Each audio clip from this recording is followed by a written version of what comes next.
All right, my name is Jason Thomas with VeeamOn, and we're going to be talking about NTFS. What could go wrong today?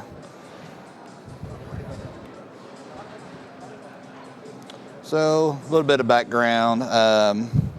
Got 10 years experience with VMware virtualization, really focused on enterprise architecture, storage, VDI.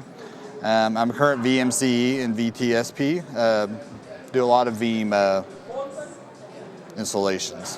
So, what's common NTFS repository errors that I see on a daily basis that really concerns me with our Windows repositories? So one of the first things that are really important is a lot of people seem to kind of forget that we do have to worry about allocation size. We want to use the largest allocation size that we can for how big our repository is. This helps cut down our size. This helps improve speed, performance, whole 9 yards.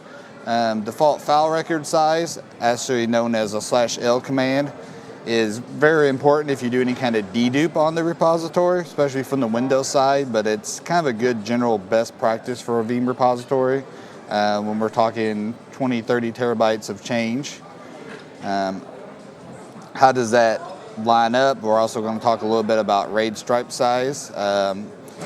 Some of us might not be storage guys, but how to maximize your performance when that matters. And the cool thing to notice that these are all things that you need to consider as you're architecting. You need to do from the beginning, because this is something you can't go back and change.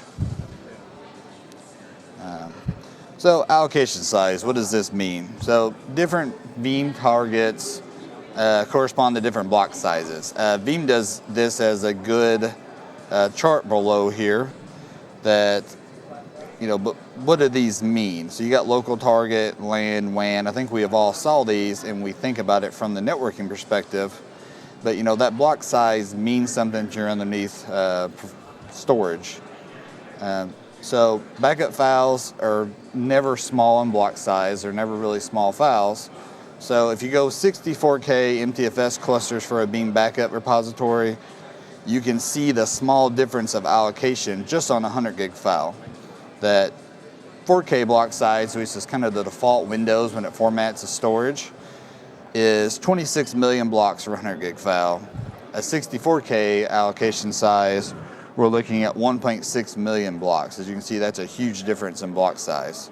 And then the chart really breaks down that always take in consideration that this block size is not counting the Veeam compression, which sometimes can cut this block size in half.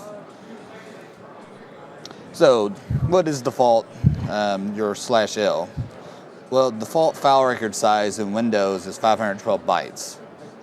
Using this format /L command will increase that record size to 4K. What does this do? That gives us a much bigger metadata table to basically keep track of the files as they change. This cuts down on fragmentation. We have all been in the fragmentation world of NTFS, and that becomes a bigger problem when you're doing lots of synthetics, lots of forward incremental, anything that you're ingesting a lot of change rate into the backup files. So understand your RAID stripe size. It's important to know that what your underlying stripe size is to benefit maximum performance from your RAID 5, RAID 6. You do need to have full stripe writes. That lines up with the block size that we were discussing. It's another example where as bigger repositories use bigger blocks, you can definitely benefit huge performance gains off large RAID stripe sizes that you would not run in other environments as your file server or different scenario of a workstation. So what would you determine your stripe size? We all might not be storage people, but we want to look at storage as far as how big is our drives, what's our RAID type, how big is our normal backups inside the backup job. So we got to take all these things into consideration. So I'm not saying that it's always going to be good to go to the largest stripe possible. There's a good trade-off there.